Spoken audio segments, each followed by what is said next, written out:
अल्लाह का नाम लेना जुर्म था। सच बोलना मौत को दावत देना था।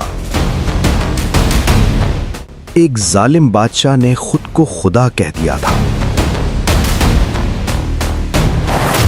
और पूरा शहर उसके सामने सजदा कर रहा था। मगर उसी शहर में चंद जवान खड़े हो गए। ना उनके पास फौज थी, ना ताकत, ना सियासी असर, सिर्फ ईमान था। उन्होंने दुनिया छोड़ दी मगर अल्लाह को नहीं छोड़ा। वो भागे।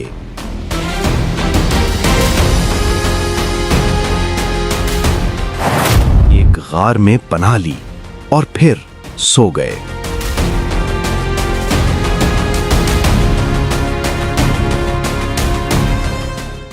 जब आंख खुली 309 साल गुजर चुके थे।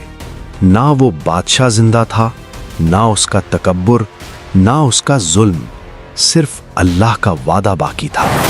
ये कहानी नींद की नहीं, ये कहानी है उस ईमान की जो वक्त को हरा दे। ये है अस्हाबे कहफ की कहानी।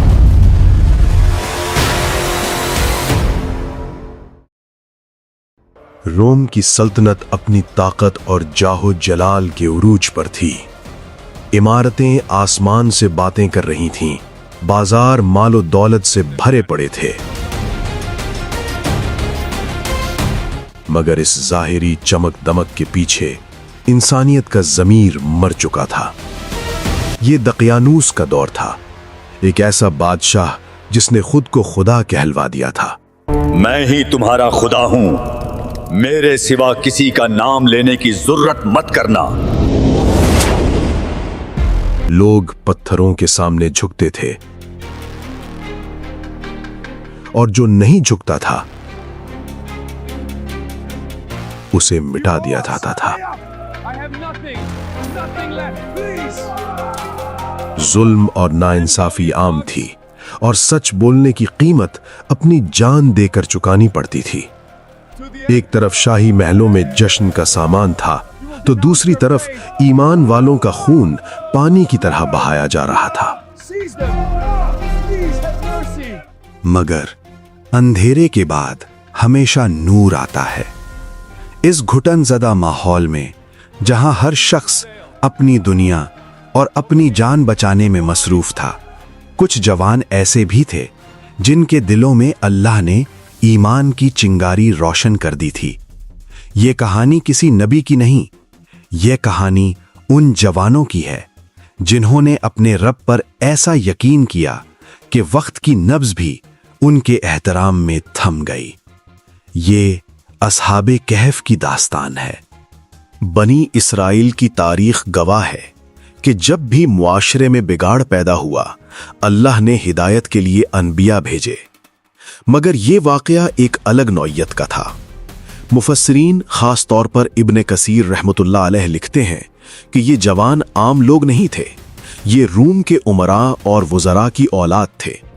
इनके पास दौलत थी, ओहदा था, जवानी थी और वो तमाम आसाइशें थीं जिनके लिए इंसान अपनी पूरी जिंदगी वक्फ कर देता है। मगर उनका दिल सख्त नहीं हुआ था।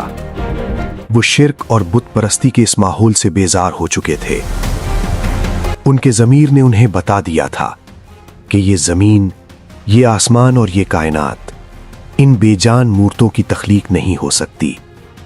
कुरान करीम सूरह कहफ में फरमाता है, बेशक वो चंद जवान थे जो अपने रब पर ईमान लाए और हमने उनकी हिदायत में मजीद इजाफा कर दिया। आज की इस वीडियो में हम इसी अजीम वाक़े की तहों में जाएंगे। हम देखेंगे कि कैसे चंद जवानों ने वक्त के सबसे बड़े आमिर को ललकारा और कैसे अल्लाह ने उन्हें क़यामत तक आने वाले इंसानों के लिए एक जिंदा मौजिज़ा बना दिया। शहर में एक बड़ा मेला लगा हुआ था। हर तरफ दाकियानूस की जय जयकार हो रही थी। लोग बुतों पर चढ़ावा चढ़ा रहे थे। रिवायात में आता है कि इन जवानों में से एक इस हुजूम से बेजार होकर शहर से बाहर एक दरख्त के नीचे जा बैठा। उसके दिल में एक ही सवाल था,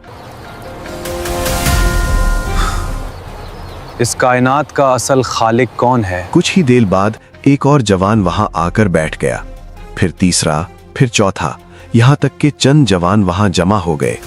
شروع میں وہ ایک دوسرے سے ڈرتے تھے کیونکہ جاسوسی کا نظام اتنا سخت تھا کہ بیٹا باپ پر بھروسہ نہیں کر سکتا تھا۔ مگر جیسے جیسے باتیں کھلتی گئیں انہیں احساس ہوا کہ وہ سب ایک ہی درد کا شکار ہیں، وہ سب ایک ہی رب کی تلاش میں ہیں۔ ابن کثیر رحمت اللہ علیہ لکھتے ہیں کہ انہوں نے وہاں ایک دوسرے سے عہد کیا کہ وہ اب صرف اللہ کی عبادت کریں گے اور شرک سے اپنا دامن بچائیں گے، مگر حق کی آواز کبھی چھپتی نہیں۔ ان کی خفیہ عبادتوں کی خبر بادشاہ تک پہنچ گئی۔ دقیانوس غصے سے پاگل ہو گیا۔ اس نے حکم دیا، ان جوانوں کو گرفتار کر کے دربار میں پیش کیا جائے۔ یہ ایک تاریخی لمحہ تھا۔ ایک طرف دنیا کی سپر پاور کا بادشاہ اور دوسری طرف چند نہتھے جوان۔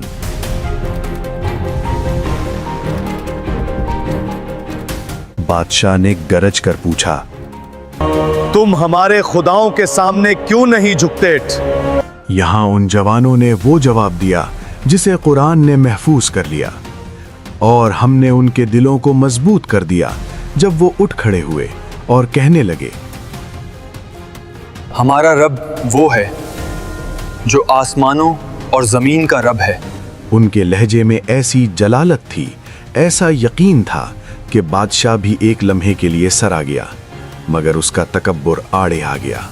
اس نے کہا، میں تمہیں سوچنے کے لیے چند دن کی مہلت دیتا ہوں، یا ہمارے مذہب میں واپس آ جاؤ ورنہ موت کے لیے تیار ہو جاؤ۔ اور یہی وہ لمحہ تھا جب ان جوانوں نے اپنی زندگی کا سب سے بڑا فیصلہ کیا۔ مہلت کے وہ دن غنیمت تھے۔ وہ جانتے تھے کہ اگر شہر میں رہے تو یا تو قتل کر دیے جائیں گے یا زبردستی کافر بنا دیے جائیں گے۔ انہوں نے اپنی پرتار فیش زندگی، اپنے نرم و گداز بستر، اپنے خاندان، اپنی دولت، سب کو خیر بات کہہ دیا۔ انہوں نے اللہ کے راستے کو چنا۔ راستے میں انہیں ایک کتا ملا۔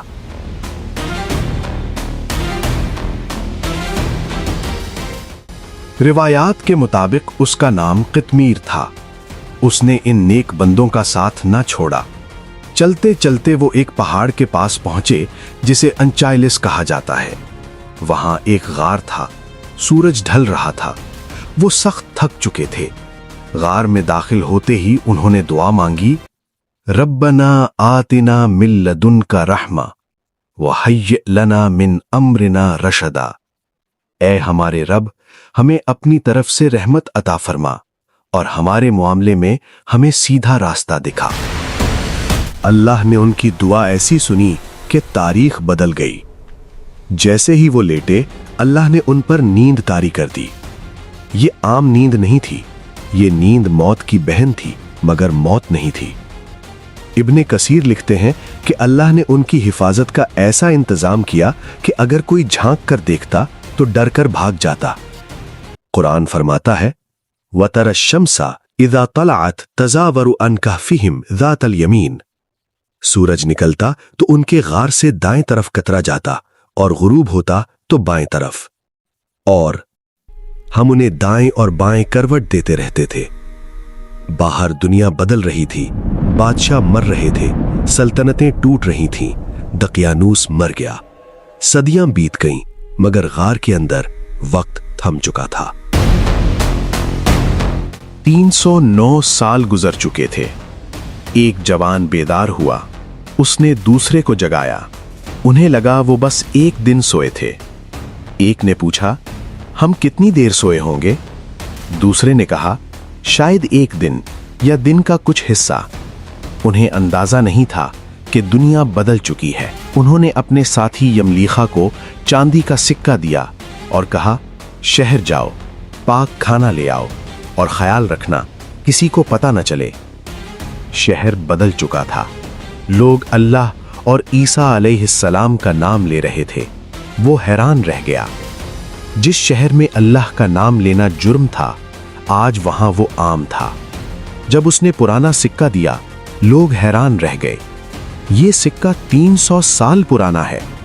हकीकत खुल चुकी थी। अल्लाह का वादा सच था। लोग गार के पास जमा हो गए। नया बादशाह नेक था। उसने उन जवानों को इज्जत दी। इस दौर में लोग बहस कर रहे थे कि क़यामत में उठना मुमकिन है या नहीं। अल्लाह ने इन जवानों को 300 साल सुलाकर साबित कर दिया कि जो सुला सकता है वो जगा भी सकता है। फिर उन जवानों ने अल्लाह से दुआ की कि उन्हें वापस बुला ले। अल्लाह ने उनकी रूह कब्ज कर ली। वो हमेशा के लिए सो गए। लोगों ने कहा, लनत्तखिदन्ना अलैहिम मस्जिदा, हम उनके गार पर मस्जिद बनाएंगे। असहाबे कहफ की कहानी सिर्फ तारीख नहीं, ये पैगाम है। जब ईमान और दुनिया टकरा जाए तो दुनिया छोड़ देना मगर ईमान न छोड़ना। नबी करीम सल्लल्लाहु अलैहि वसल्लम ने फरमाया, जो शख्स सूरह कहफ की पहली 10 आयत पढ़े वो दज्जाल के फितने से महफूज रहेगा, क्योंकि दज्जाल का फितना भी दुनिया की चमक का होगा और उससे बचने का रास्ता वही है जो असहाबे कहफ ने इख्तियार किया। जब दुनिया अंधेरे में डूब जाए, सिर्फ अल्लाह का नूर रास्ता दिखाता है।